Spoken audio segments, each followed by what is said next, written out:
Hey, hello, hello. Hi, friends. Hi, family. How's everyone doing? Hey, it's been a rough time. I haven't heard from you guys.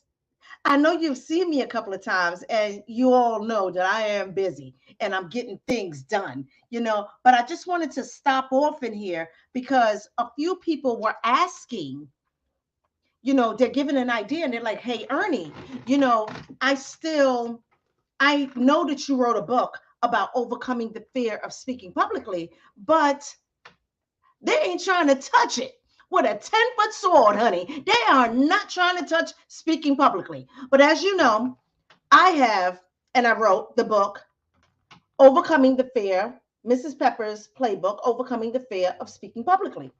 Now, I want to hit on maybe one or two subjects, or even three in the book that I give you guys exactly what it is that you won't be feared of speaking publicly. Now, a lot of us, we kind of get it, all right? But there is 99.9 billion gazillion people that would rather just pack it up. They'd rather die, go up under a building. They'd rather do anything else, but police don't ask them to speak publicly, honey. Yes, it's a given status. People are not trying to go and speak publicly. And I got it down to why they don't want to go do it. Y'all want me to tell you why? Because they always think that people are going to judge them. Okay? But yes, they are. People are going to judge you regardless of what it is, which way you're going, how you're sitting, how you're standing, how you're walking, coming in, limp, coming in, however it is. Somebody is always going to have something to say. Okay? So I've decided, why not give them something to talk about? Give it to them. If they're going to talk about it, at least you are in charge of what it is that they talk about. How about that? Okay.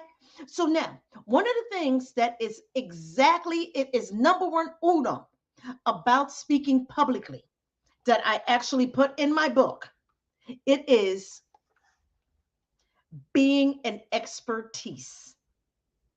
When you are an expertise in what you do, no one can talk about it. It is as if, as I put in the book, are you a chef? I'm not a chef. I know how to eat too.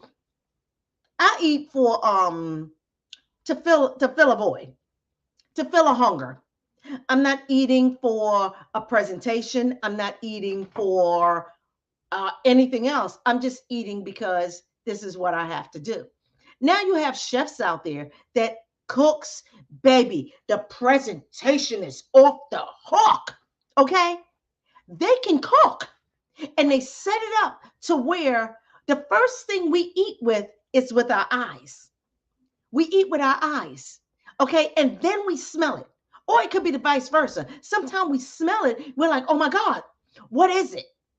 All right. So those are the two senses that we identify something good or something that tastes good. It tantalizes our taste buds, I will say.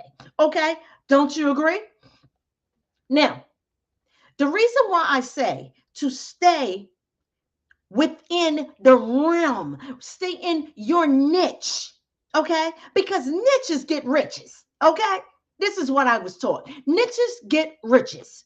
And if you stick to what you know, baby, you're going to get some riches somewhere along the way, okay? So when someone does not like to speak publicly, it's only because they don't know what to speak about.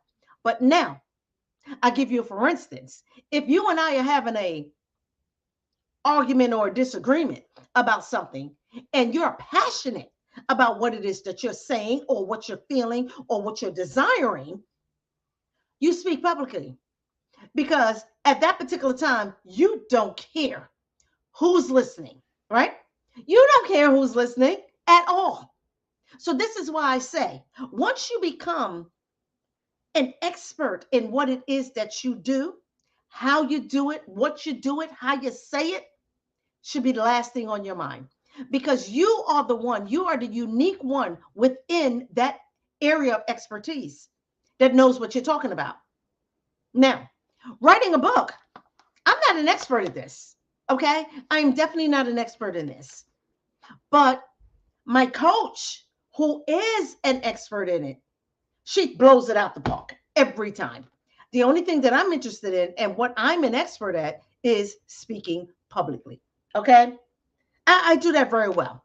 I don't fear it. I don't shy away from it. Pretty much I call for it and I run to it. I'm like the fireman that's going in a burning building. I'm going to some people to talk to them, honey. Where there's some people that runs away from it. I don't. I don't fear it because I think people need to be entertained. People need to be educated and not always in a boring and a dull way. People learn from comics, from comedians, things that are funny. People learn so much better because a joke, if you learned about a joke and there was meaning behind a joke, you're going to remember that forever. Now, while we can't take that to the classrooms, have a bunch of comedians teaching our babies, right? So we're no different. All right.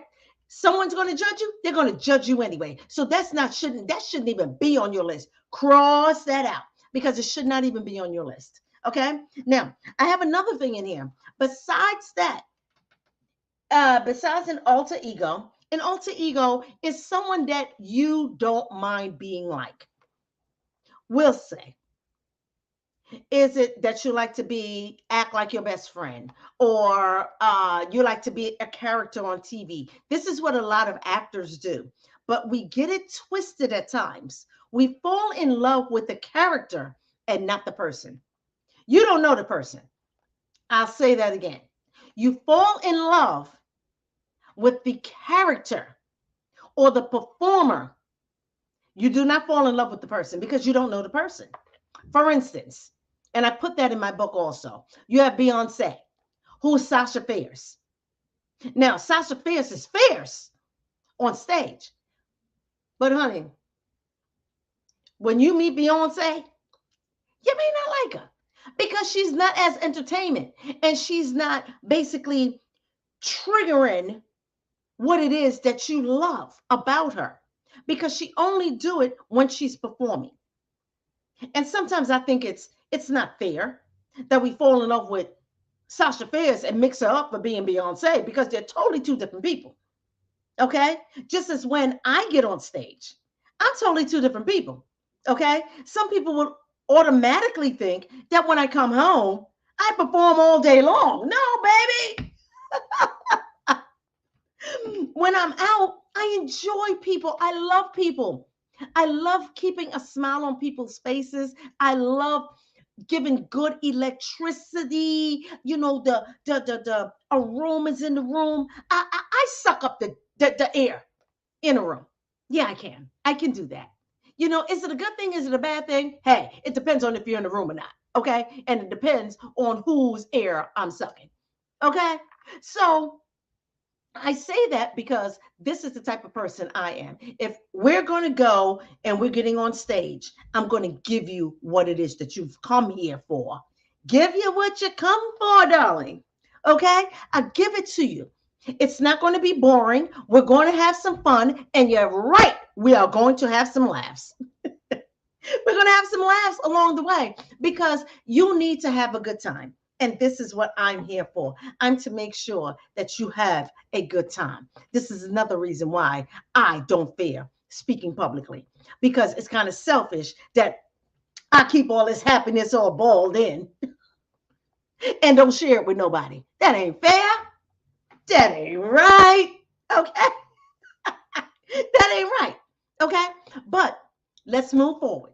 Now, we got the alter ego. We have the expertise, we have the alter ego, and now let's pick a name. Now, we'll say that a lot of you know my name. I don't like that name, but I'll sign my check to that name. You get the difference? I'll sign my check to that name and I'll answer to that name. But I love Ernie Peppers. Okay? When you meet Ernie Peppers, you meet all the Ernie Peppers, honey. Okay? You're meeting her all day, every day, baby. But when it comes down to the business part, yeah, you're going to meet Ernie, or you're going to meet that other name that I don't like. Okay? You're going to meet her because this is when I become a little bit more serious and I know I need to hone in on business. And you got to keep those two a little separate. But I always bring Ernie Peppers with me, honey. I bring Ernie with me because she's my backup.